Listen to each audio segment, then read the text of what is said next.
All right, today we're diving into Solo Mio, a romantic comedy that's got everyone talking this Valentine's Day.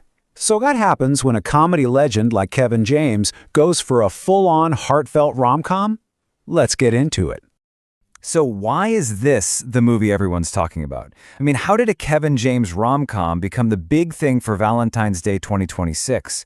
Well, you've got a super familiar face in a role that's, surprisingly tender, and dropping it right before the big day, it feels like it's hitting that sweet spot for audiences who are just looking for something classic and, well, heartfelt.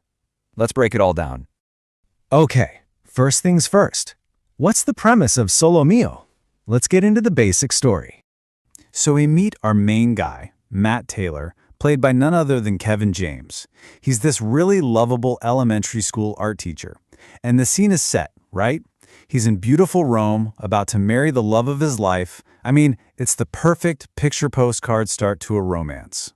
And then boom, the whole dream just shatters. It's absolutely heartbreaking. His fiancée walks out on him. Right there, at the altar. His entire life plan, it just implodes right in front of him.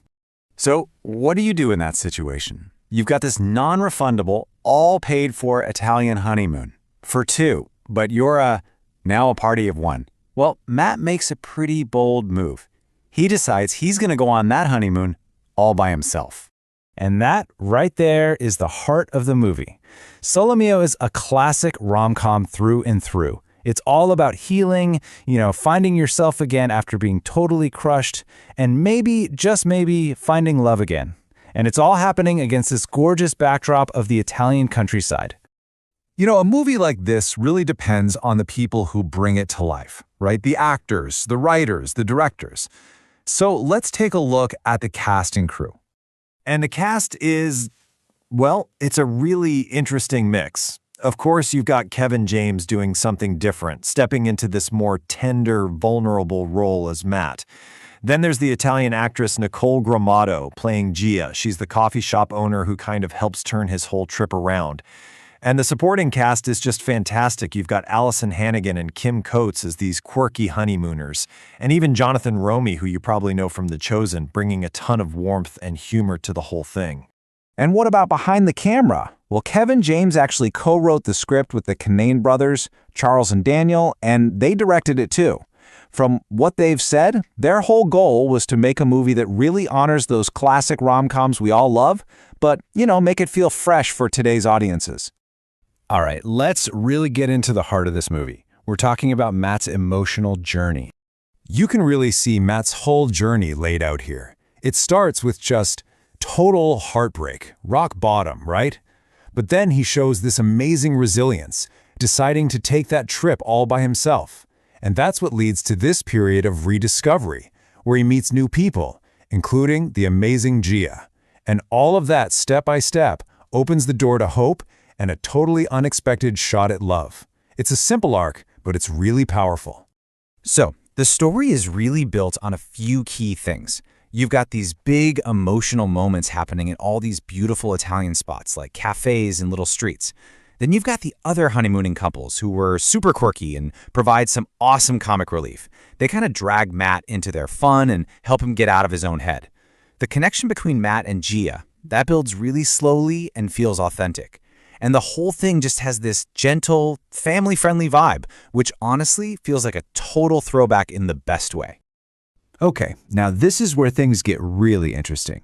Let's talk about how Solo Mio was received, because, wow, there is a major divide between critics and audiences on this one. I mean, just look at these scores. It's night and day. On the critics' side, you've got a Metacritic score of around 44%.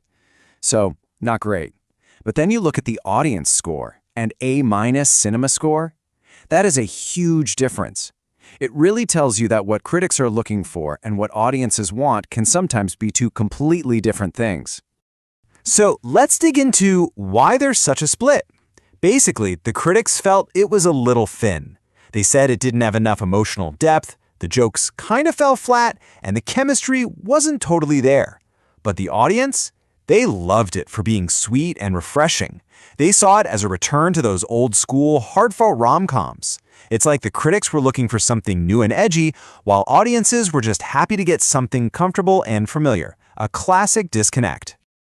So, putting the reviews aside for a second, why does this movie even matter? What does it tell us about where movies are at right now? You know, Kevin James actually put it perfectly himself. He said the movie's message is all about vulnerability, courage, and moving forward. So it's not just about the gags, it's about that really universal feeling of having to pick yourself up when you've been knocked down. And that really brings us to the bigger picture here. I mean, think about it. We live in a world of superhero franchises and a million things to stream at home. Solo Mio is a traditional, earnest rom-com that's meant to be seen in a theater. It taps into these huge universal ideas, like growth and finding something amazing when you least expect it. It's also part of this little trend we're seeing of more PG-rated, just wholesome comedies. It's a great reminder that sometimes the biggest messes in life can lead to something truly beautiful. So that leaves us with one big question, right? Is Solo Mio, with its charm and classic feel, the big, heartfelt comeback that rom-coms have been needing? Or is it just a nice, sweet movie that we'll forget about in a few months? What do you think? It's definitely something to chew on. Thanks for tuning in.